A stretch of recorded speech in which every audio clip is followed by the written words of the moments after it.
বিসমিল্লাহির রহমানির রহিম। মাননীয় স্পিকার, আপনাকে ধন্যবাদ।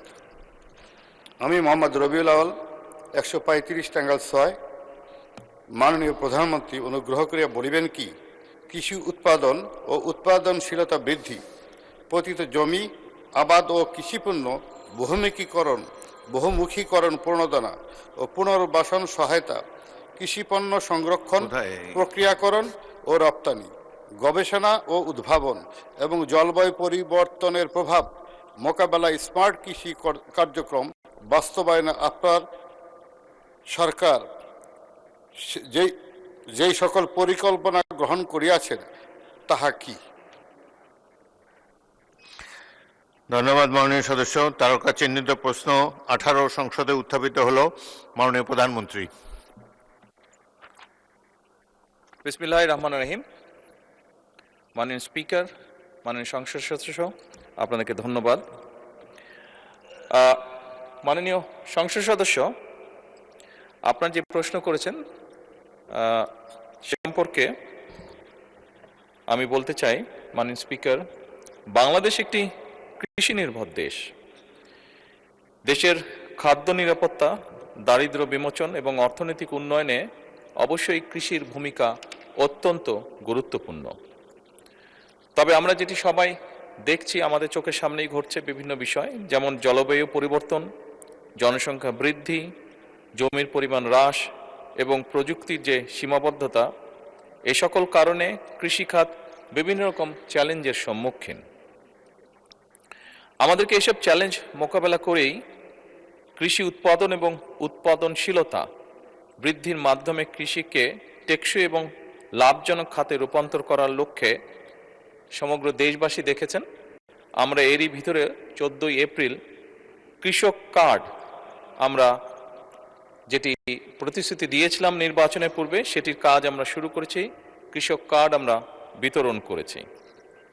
এই কার্ডের মাধ্যমে আমরা কৃষকদের কাছে 10টি সেবা, যথা ন্যায্য মূল্যে কৃষি উপকরণ বিতরণ, সরকারি ভর্তুকি ও প্রণোদনা প্রদান, স্বল্প মূল্যে কৃষি যন্ত্রপাতি সরবরাহ, ন্যায্য মূল্যে সেচ সুবিধা, সহজ শর্তে কৃষি ঋণ, কৃষি বীমা সুবিধা, ন্যায্য মূল্যে কৃষি পণ্যের বিক্রয়ের সুবিধা, কৃষি বিষয়ক প্রশিক্ষণ, ডিজিটাল প্ল্যাটফর্মে আবহাওয়া এবং বাজার তথ্য প্রাপ্তি সহ ফসলের রোগবালাই দমনের পরামর্শ প্রদান, এই সকল বিষয় আমরা কৃষকদের কাছে পৌঁছে দেওয়ার চেষ্টা করব এবং ইনশাল্লাহ আমরা পৌঁছে দিতে সক্ষম হব। পর্যায়ক্রমিকভাবে মাননীয় স্পিকার, দেশের সকল কৃষককে আমরা এই কার্ড প্রদান করব, যার পরিমাণ প্রায় 2,75,00,000 কৃষক। মাননীয় স্পিকার, এছাড়াও কৃষির উন্নয়নে বর্তমান সরকার আরও অনেকগুলো সময় উপযোগী পরিকল্পনা গ্রহণ করেছে।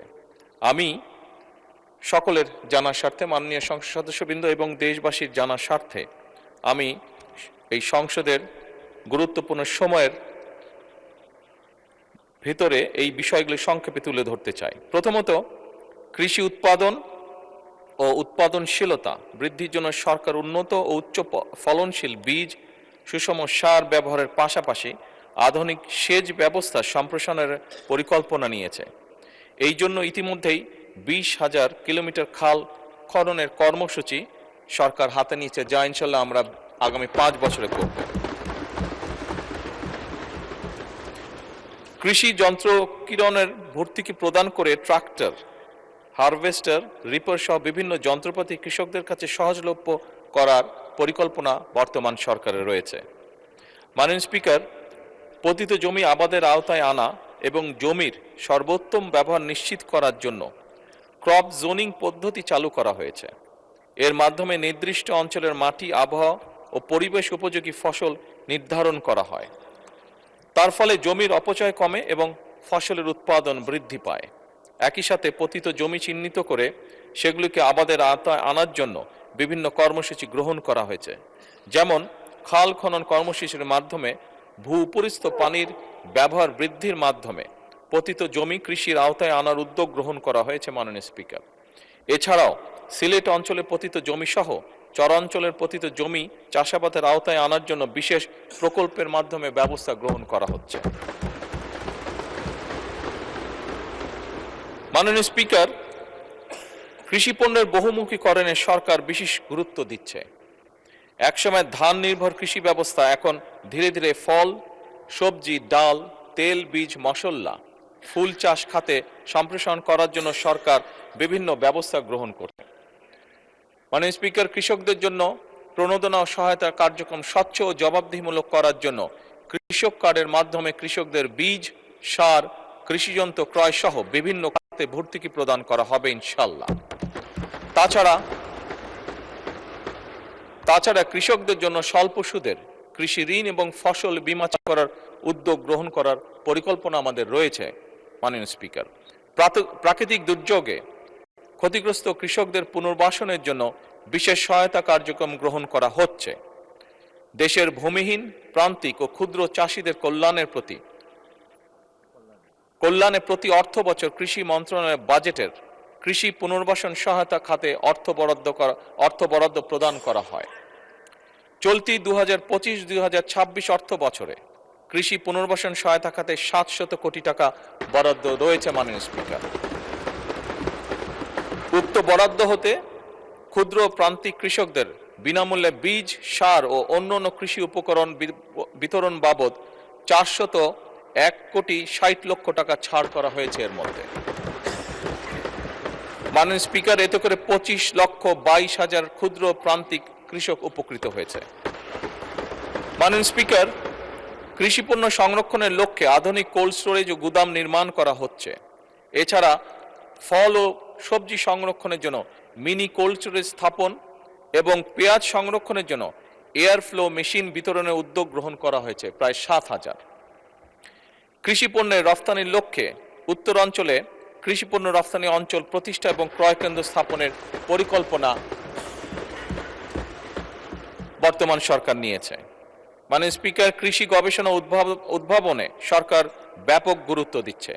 বিভিন্ন গবেষণা প্রতিষ্ঠান যেমন বাংলাদেশ কৃষি গবেষণা ইনস্টিটিউট বারি, বাংলাদেশ ধান গবেষণা ইনস্টিটিউট ব্রি, বাংলাদেশ পরমাণু কৃষি গবেষণা ইনস্টিটিউট বিনা, এই সকলের মাধ্যমে অধিক ফলনশীল, রোগ প্রতিরোধী এবং স্বল্পমেয়াদী নতুন জাতের ফসল উদ্ভাবনের উদ্যোগও সরকার গ্রহণ করছে।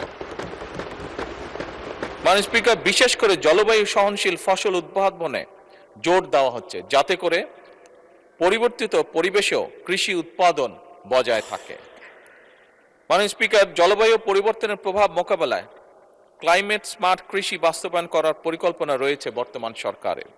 লবণাক্ততা, খরা ও বন্যা সহ সহনশীল ফসল চাষ, পানি ব্যবস্থার উন্নয়ন এবং টেকসই কৃষি প্রযুক্তি ব্যবহারের মাধ্যমে কৃষিকে পরিবেশ বান্ধব করা, কম সেচ, কম রাসায়নিক সার ও কম কীটনাশক প্রয়োগের মাধ্যমে ফসল উৎপাদন, প্রিপেইড মিটার স্থাপন এবং সেচের অল্টারনেট ওয়েটিং অ্যান্ড ড্রাইং পদ্ধতির মাধ্যমে খরাপ্রবণ অঞ্চলে ভূগর্ভস্থ পানির ব্যবহার কমিয়ে পরিবেশের ভারসাম্য রক্ষা, মোবাইল অ্যাপ যেমন খামারি অ্যাপস ব্যবহার করে স্থানভিত্তিক উপযুক্ত ফসল চাষ করে সেচ, সার সহ অন্যান্য উপকরণের সর্বোত্তম ব্যবহার, প্রিসিশন এগ্রিকালচার ইত্যাদির জন্য উদ্যোগ গ্রহণ করা হচ্ছে। মাননীয় স্পিকার, ধন্যবাদ।